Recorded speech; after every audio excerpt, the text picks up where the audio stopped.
Paborito natin. Grabe. Resto sa Malate na may malapraisong setup na nagsiserve ng pandiinang bulalo na sa sabaw pa lang ay talagang mapapaulala ka na. Panalo din yung kalderetang baka nila na recipe pa ng kanilang pamilya. Parang kare-kare na kaldereta. Kaya kakaiba na siguradong babalik-balikan mo. At hindi lang yan, kung food trip, relax, and chill lang hanap mo, ay bagay na bagay ka dito. Kasi bukod sa masarap na pagkain at magandang tanawin, ay pwede din kayong mag-videoke dito sa mga VIP room nila. Pwede din kayong mag-billiard at kung gusto nyo magmuni-muni, ay dito kayo pumwesto sa taas. Napakaganda ng ambience na may mala-resort na design na mismong yung owner nito ang gumawa. Swimming pool na lang ang kulang. Kompleto na. At syempre, yung nag-trending na mocktail sa Quiapo, nandito na rin sa resto nila. Ako po si April, ang owner po ng Mrs. Bar and Restaurant dito po sa Malate, Manila. Ito po ang isa at pinakaunang Quezon Province-inspired restaurant dito po sa Metro Manila. Bali yung concept po nito, nag-originate po siya sa Quezon Province dahil taga doon po yung family namin. Pati po yung mga ino-offer naming foods dito, family recipes po siya. Kumbaga, yun po yung paborito ng pamilya namin. Kaya naisipan ko po siyang i-offer sa lahat, sa public po. Ang Mrs. Unlimited po kasi nag-start po siya last 2021 after pandemic.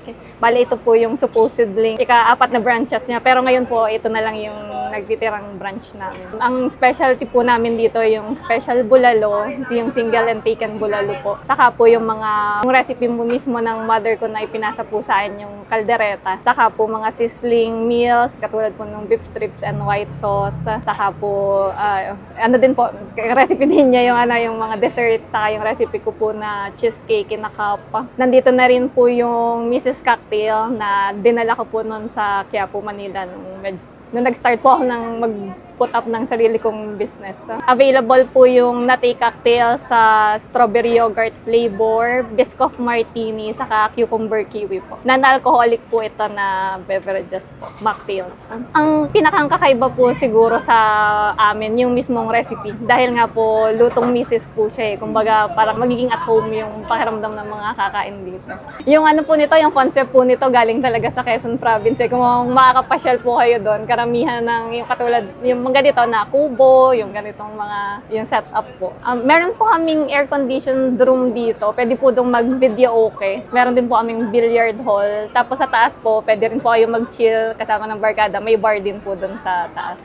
Visit po kayo dito po sa Mrs. Bar and Restaurant. Located lang po kami sa 1645 Maria Orosa Street, Malate, Manila. Open po kami daily from 11 a.m. to 6 a.m. po. Thank you po.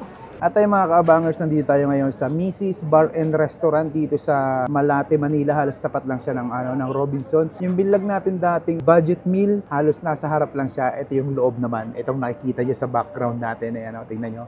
Napakaganda, pwede kayo ditong mag-chill, pwede rin kayo mag-billiards at napakadami nyo pwedeng gawin dito. Ang dinayo natin dito, itong napaka-solid na bulalo nila. 275 pesos, ayan, good for 2 to 3 na to siguro para sa akin ha. Ay, napakadami yung. Meron ka ng isang bone marrow. Wait nga lang, haluin natin. Tingnan mo yung laman, oh.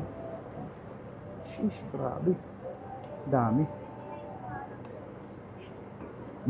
Meron din sila ditong beef caldereta with rice na 135 pesos, may kasama na rin siya sa bawat. At ito yung trending sa Quiapo na mga mocktail and cocktail. Ayan, pag mocktail lang, walang halong alcohol, 75 pesos. Kung gusto niyo ng may alcohol, add na lang kayo ng 75 pesos. Ayan, tikman muna natin yung caldereta nila. Ito sabaw ng bulalo eh.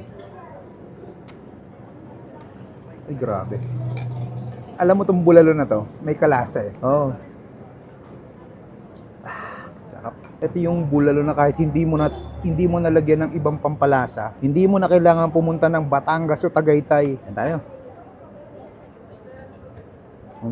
Tikman natin yung kaldereta. Kalderetang baka.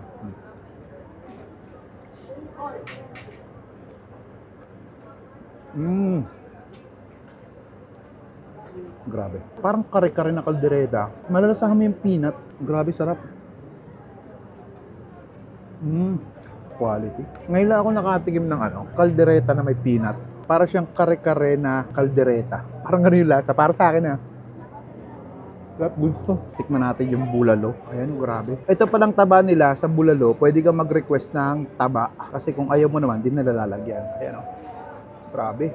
Nagwiwigil-wigil. Nangihina ako. Grabe oh. Okay tayo. Wow. Grabe sarap. Magan. Kahit isang ganito, kahit good for sharing to, tingin ko madadali ko to. Bone marrow. Tikman natin yung yung bone marrow. Ayan, syempre isa sa mga paborito natin. Grabe. Sarap, solid. Lagyan natin ng sili. Hindi ako nakukontento pag walang sili. Ayan. Kain.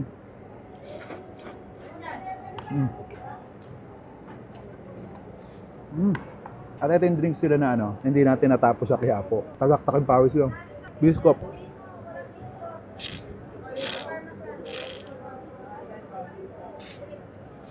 Sarap. Kaya pala itong bestseller nila. Solid yung lasa. Wow! Ayun, bistahin nyo na dito sa Mrs. Bar and Restaurant. Napaka-solid dito mga lods. Panalods. Try nyo itong bulalo nila. Kung nakakain ka sa Quiapo ng bulalo, siguradong malalasahan mo din to. Para sa akin, isa to sa pinakamasarap na bulalo. Natin. Paano? Ubusin ko muna to.